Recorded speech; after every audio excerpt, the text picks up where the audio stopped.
Hey guys, Dwayne here. Captain Marvel stars Brie Larson and is directed by Anna Boden and Ryan Fleck.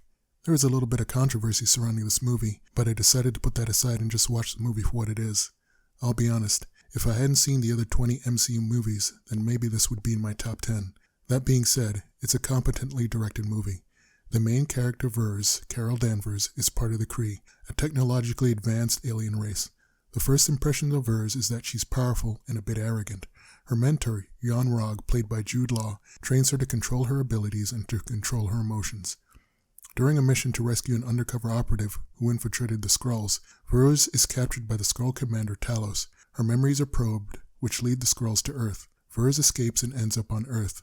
Alone, she enlists the help of a young Nick Fury to stop the Skrulls from finding a scientist who has developed an experimental jet engine capable of light-speed travel. She soon discovers that she had a life on Earth before she was a Kree. Samuel Jackson gives a solid performance as a young Nick Fury. There was obvious CGI done to make him look younger, but he had some good banter with Brie Larson, and we see the beginnings of the legendary character he's to become.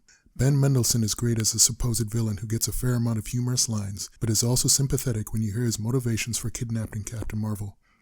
If you've ever read the comic books, Monica Rambeau is the original Captain Marvel before Carol Danvers. In this movie, she's a little kid. Why the filmmakers chose to do this is a mystery, but I'm curious to see what they do with her in the future. Lashana Lynch plays her mother and she's great, and I hope to see more of her. Jude Law as Yon-Rogg is convincing as a loyal, unquestioning conservative soldier of the Kree. The special relationship he had with Danvers was genuinely portrayed, which made it all the more disappointing when this relationship was found to be based on lies. I've liked Brie Larson since Scott Pilgrim vs. the World, Short Term 12, and The Glass Castle, but there's something off about her performance as Captain Marvel.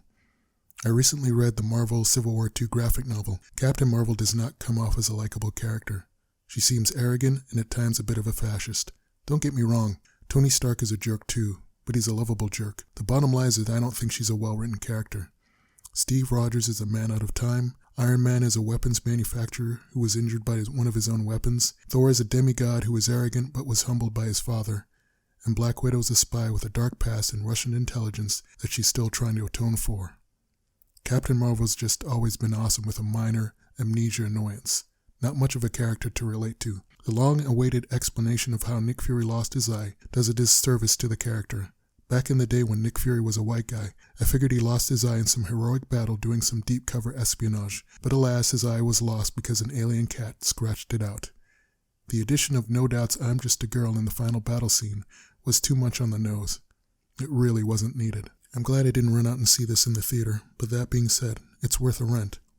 I'll probably watch the second Captain Marvel and hope they've ironed out the rough patches. If you like this movie, I recommend that you check out Wonder Woman, which I think is a far superior movie. You may also want to check out these other female superhero movies, Supergirl, Tank Girl, Elektra, and Ant-Man and the Wasp. But what did you think of Captain Marvel? Let me know in the comments below. If you like this video, please hit the like button and subscribe. If you didn't like the video, then you can blame it on Dwayne. Thanks for watching, and I'll see you soon.